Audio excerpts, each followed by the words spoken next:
Guys हम जो भी संस्कृत के मंत्र होते हैं हम उसे लगभग एक धार्मिक दृष्टिकोण से ही देखते हैं, पर अगर हमें इसे धार्मिक दृष्टिकोण से ना देखकर अब अगर हम इसे साइंटिफिक वे में देखते हैं तो आपको ऐसे ऐसे बेनिफिट जानने को मिलेंगे कि आप एक टाइम के लिए शॉक हो जाओगे। और इसके एक दो बेनिफिट मैं आपको अभी बता देता हूं कि जैसे जो एपिलेप्सी बीमारी होती है, मतलब जो मिर्गी की बीमारी होती है, उसको ये ठीक करता है। और इतना ही नहीं, ये हमारे ब्रेन में ब्लड फ्लो को इंक्रीज करता है। सो आखिर ऐसा होता कैसे है और हमारे मंत्र सुनने से हमारे बॉडी में क्या फर्क पड़ता है, और हमें मंत्र अगर हम चैंटिंग कर रहे हैं, मतलब अगर हम मंत्र को बोल रहे हैं तो उससे हमारे ब्रेन में और हमारी बॉडी में क्या फर्क पड़ता है। सो गाइस यहाँ पर ये डिपेंड नहीं करता है कि आपको उस मंत्र का मतलब आता भी है या नहीं। आप अगर सिर्फ मंत्र का चैंटिंग भी कर रहे हैं तब भी आपको इसके बहुत सारे बेनिफिट देखने को मिलेंगे। सो आइए दोस्तों, आज हम जानेंगे कि जो मंत्राज होते हैं, जो संस्कृत के मंत्र होते हैं, वो आखिर हमारी बॉडी में किस तरीके से इंपैक्ट करते हैं। तो बने रहिए मेरे साथ इस वीडियो के लास्ट तक। सो अगर हम मंत्र को साइंटिफिक वे में देख रहे हैं तो आखिर मंत्र होते क्या है। सो मंत्र होते हैं कि साउंड फ्रीक्वेंसी, मतलब एक विशेष टाइप की साउंड फ्रीक्वेंसी जो बार बार रिपीट होती है और हमारे ब्रेन को, हमारी बॉडी को इंपैक्ट करती है। अब गाइस ये तो आपको पता है कि हर साउंड की अपनी अपनी एक अलग फ्रीक्वेंसी जरूर होती है। सो अगर हम इसे साइंटिफिक वे में देख रहे हैं तो जैसे हमारा ब्रेन फंक्शन करता है तो उसकी भी कुछ ना कुछ फ्रीक्वेंसी जरूर होती है, उसमें भी कुछ ना कुछ वेव्स जरूर होती है जिसको मेजर किया जाता है हर्ट्ज में। अब गाइस मैंने आपको अभी जैसे बताया कि हर वेव्स की अलग अलग फ्रीक्वेंसी होती है, अलग अलग एक वेव से निकलती है। तो यहाँ पर उन्हीं वेव्स को डिफरेंट उनके वेव्स के अकॉर्डिंग में क्लासिफाइड किया गया है। सबसे पहला है alpha waves, beta waves, theta waves, gamma waves, delta waves. So अब आपको अगर मंत्र का पूरा फायदा समझना है, मतलब साइंटिफिक वे में कैसे फायदा होता है, तो आपको इन वेव्स को सबसे पहले समझना पड़ेगा। सो अपना फोकस ऐसे ही बनाए रखिए। अब यहाँ पर हम सिर्फ ब्रेन की जो फ्रीक्वेंसी होती है उसको यहाँ पर मेजर करने वाले हैं, क्योंकि यहाँ पर जो मंत्र का असर है वो सबसे ज्यादा हमारे ब्रेन पर पड़ता है। सो हमारे ब्रेन की जो फ्रीक्वेंसी होती है, मतलब जब हम मंत्र सुनते हैं तब क्या क्या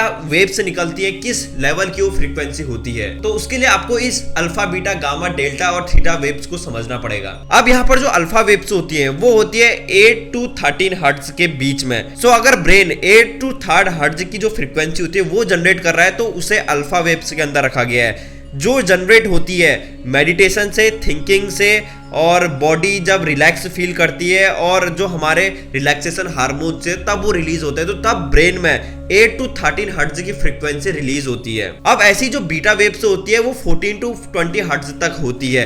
अब जब हमारा ब्रेन नॉर्मल तरीके से फंक्शन करता है, नॉर्मल तरीके से हम प्रॉब्लम सॉल्व करते हैं, तो उस टाइम पे बीटा वेव्स की फ्रीक्वेंसी जनरेट होती है। अब नेक्स्ट है, अगर ब्रेन में 4 to 7 हर्ट्ज की फ्रीक्वेंसी अगर जनरेट हो रही है, मतलब ब्रेन में उस टाइम पे उसे थीटा वेव्स के नाम से जाना जाएगा। और ये तब जनरेट होती है जब मेडिटेशन कोई आदमी करता है और बहुत ही ज्यादा अवेयरनेस हो जाती है उस पे और एक डीप रिलैक्सेशन में वो चला जाता है, तब थीटा वेव्स जनरेट होती हैं। अब अगला है डेल्टा वेव्स। अब डेल्टा वेव्स ब्रेन तब डेवलप करता है जब फ्रीक्वेंसी का लेवल होता है 1 to 3 हर्ट्ज तक।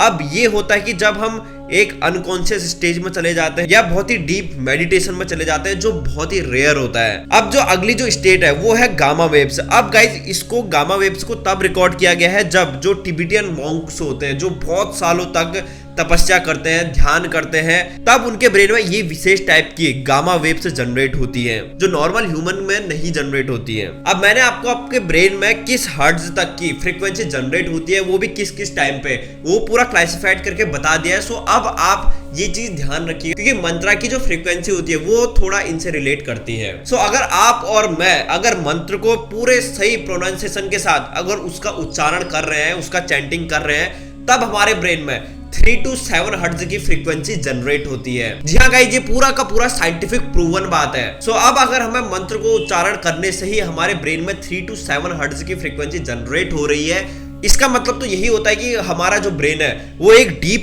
मेडिटेशन की स्थिति पर चला गया है और हमें बहुत ज्यादा रिलैक्स फील करा रहा है। क्योंकि आपने अभी इन सारे वेव्स के बारे में जाना है, तो यहाँ पर हम क्लियर कह सकते हैं कि अगर हमारा ब्रेन 3 to 7 हर्ट्ज की फ्रीक्वेंसी जनरेट कर रहा है, तो इसका मतलब ये कि हमारा ब्रेन बहुत ज्यादा रिलैक्स हो गया है और डीप मेडिटेशन की स्टेट में चला गया है। सो अगर आप 15 to 20 मिनट मंत्र का उच्चारण डेली बेसिस पर भी करते हैं, तो आपको बहुत ज्यादा रिलैक्स फील होगा और आपका एक जगह फोकस होने में बहुत ही ज्यादा मदद मिलेगी। सो आपने काफी लोगों ने ये कमेंट पूछा था कि हम अपने कंसंट्रेशन पावर को कैसे बढ़ाएं। सो ये सबसे बेस्ट रास्ता है जो अभी मैं आपको बता रहा हूं, मतलब वो भी मंत्र के बेसिस पे। और इतना ही नहीं, जो भी आपके ब्रेन में जो स्ट्रेस है और स्ट्रेस हार्मोन्स है उसकी कमी हो जाती है, जिसके वजह से आपको एक अच्छा फील होने लगता है, आपको एक अलग स्टेट में आप चले जाते हो। तो यहाँ पर अब आप कहेंगे कि कौन सा ऐसा मंत्र है जो सबसे ज्यादा लोग ट्राई करते हैं और सबसे ज्यादा लोग इसे ही रेकमेंड करते हैं। तो ये मंत्र आपको भी पता है, वो है ओम। सो अगर आप ओम का उच्चारण भी डेली बेसिस पर करते हैं तो आपको बहुत ही ज्यादा फायदा इसका देखने को मिलेगा। सो यहाँ पर मैं स्ट्रांगली ये रेकमेंड करूंगा कि ओम का उच्चारण तो सबको ही करना चाहिए। अभी तो मैं और मंत्रास की बात ही नहीं कर रहा हूं, मैं सिर्फ एक ही मंत्रा की बात कर रहा हूं, वो है ओम। तो अगर आप और मंत्रास का उच्चारण नहीं कर सकते हैं, मतलब आपको और मंत्रास का उच्चारण करने में कुछ ज्यादा अच्छा नहीं लगता है, तो आप ओम का उच्चारण जरूर से जरूर करिएगा। अब यहाँ पर एक टाइम के लिए आप अपना धर्म, आप अपना रिलीजन सब कुछ अलग रख दीजिए, बस इसे साइंस की दृष्टि से देखिए। क्योंकि यहाँ पर अलग अलग धर्म के मोस्टली लोग ये कहते हैं कि हम ओम का उच्चारण क्यों करें, ये तो हिंदू संस्कृति का प्रतीक है।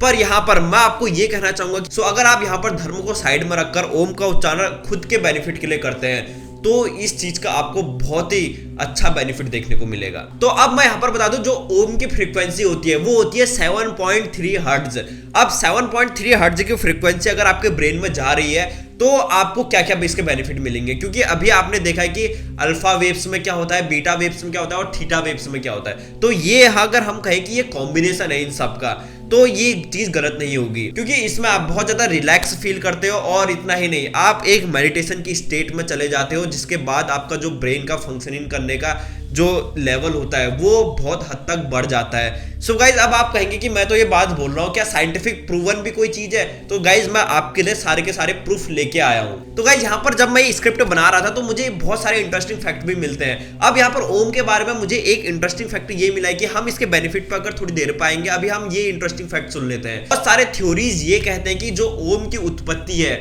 वो जब अर्थ का क्रिएशन हो रहा था तब ओम की जो ध्वनि है वो प्रोड्यूस हुई थी, और ये एक कॉस्मिक वेव्स के रूप में भी इसे देखा जाता है। और बहुत सारे साइंटिस्ट और बहुत सारे एस्ट्रोलॉजर्स इसी ओम थ्योरी को मानते हैं। सो गाइज अब अगर हम ओम का उच्चारण करते हैं तो सबसे पहले हम क्या क्या प्रोनाउंस करते हैं। सबसे पहले तो उसमें ए आता है, मतलब जब हम ओम करते हैं तो ए की फ्रीक्वेंसी भी वहां पर जनरेट होती है, उसके बाद ओ की फ्रीक्वेंसी जनरेट होती है, उसके बाद HMMM की फ्रीक्वेंसी जनरेट होती है, मतलब इस टाइप की फ्रीक्वेंसी जनरेट होती है। तो अब मैं बताता हूं इस एक एक वर्ड का हमारे बॉडी में क्या फर्क पड़ता है, हमारे ब्रेन में क्या फर्क पड़ता है। तो इससे पहले कि मैं आपको ये फैक्ट बताऊं, अगर आप एक बार ओम का उच्चारण अभी यहां पर करते हैं वीडियो पॉज करके, तो आपको ये बहुत अच्छे से समझ आएगा, क्योंकि आपको पता चलेगा कि कैसे कैसे हमारी बॉडी में फर्क पड़ रहा है। नहीं तो आपको ये सिर्फ एक वीडियो ही लगेगी। अगर आपको इसका फायदा लेना है तो आपको एक बार ये वीडियो पॉज कर लो और ओम का उच्चारण करिए, क्योंकि आपसे ज्यादा इंपॉर्टेंट ये वीडियो बिल्कुल भी नहीं है।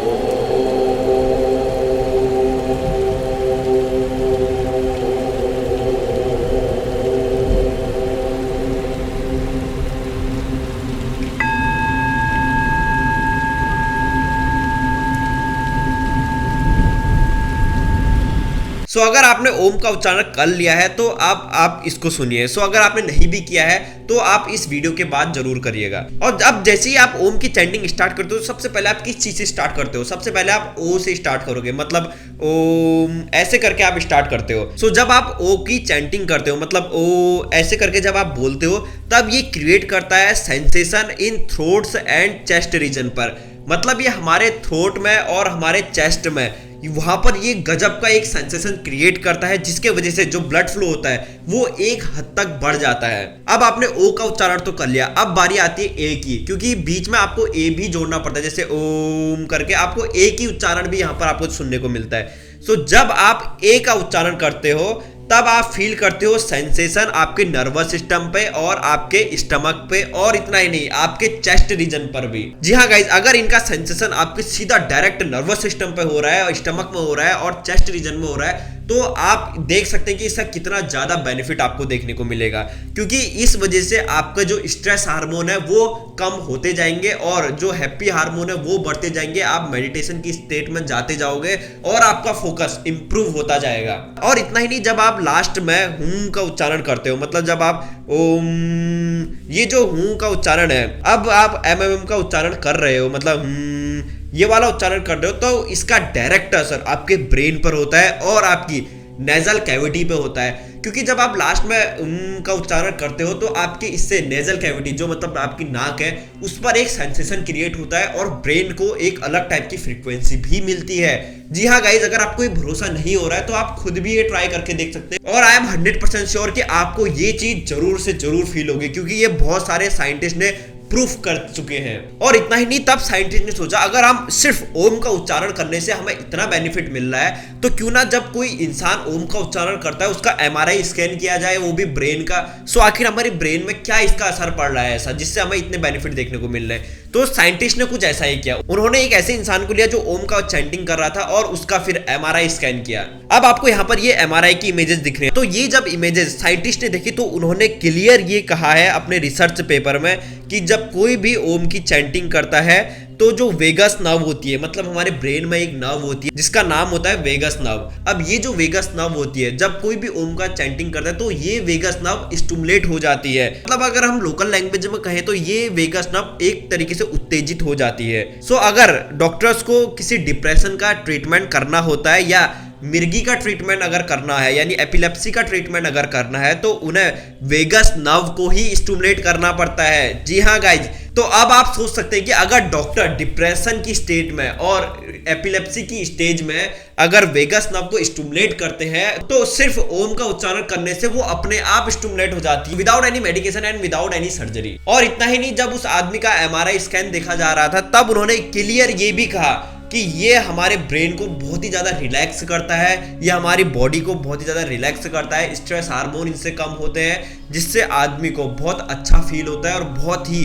शांत फील होता है। और इतना ही नहीं, इस मंत्राज में इतने सारे रिसर्च हो चुके हैं कि अगर मैं आपको आज बताना शुरू करूं तो ये वीडियो 1 घंटे से भी ऊपर बन जाएगी। अब जैसे एक रिसर्च और ही देख लीजिए, ये देखिए 2012 की रिसर्च। अब यहाँ पर इस रिसर्च में ये किया गया कि उन्होंने 15 लोगों को लिया जो ओम की चैंटिंग कर रहे थे, तो उन्होंने ये पाया कि जो सेरिब्रल ब्लड फ्लो होता है, मतलब जो हमारे ब्रेन में ब्लड फ्लो होता है उसका लेवल इंक्रीज हो रहा है और हमें रिलैक्स फील करवा रहा है। और इतना ही नहीं, हमें हैप्पी हार्मोन्स हमारे बॉडी में इंक्रीज कर रहा है जिसके वजह से हमें बहुत अच्छा फील हो रहा है और फोकस भी बढ़ा रहा है। चलिए, रिसर्च तो बहुत सारी है, एक लास्ट रिसर्च और सुन लीजिए। जैसे 2017 में भी एक रिसर्च पेपर पब्लिश हुआ है।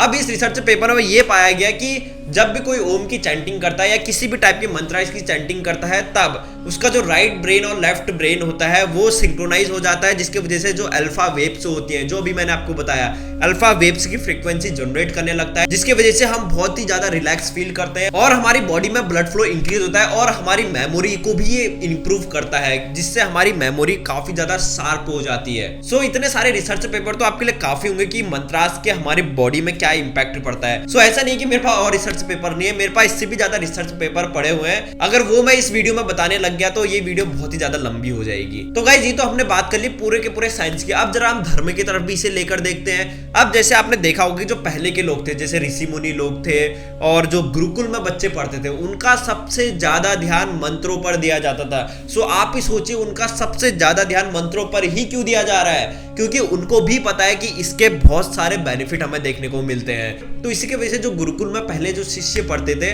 वो हमेशा बहुत ही शार्प माइंड के हुआ करते थे और इतना ही नहीं, वो सारे के सारे मंत्रास को याद कर लेते थे। तो ये तो बात होगी मंत्रास की। अब हम ये जानते हैं कि आखिर हमें इसकी प्रैक्टिस कैसे करनी है, मतलब हमें क्या ऐसा करना है कि जिससे हमें इसका पूरा बेनिफिट मिल सके।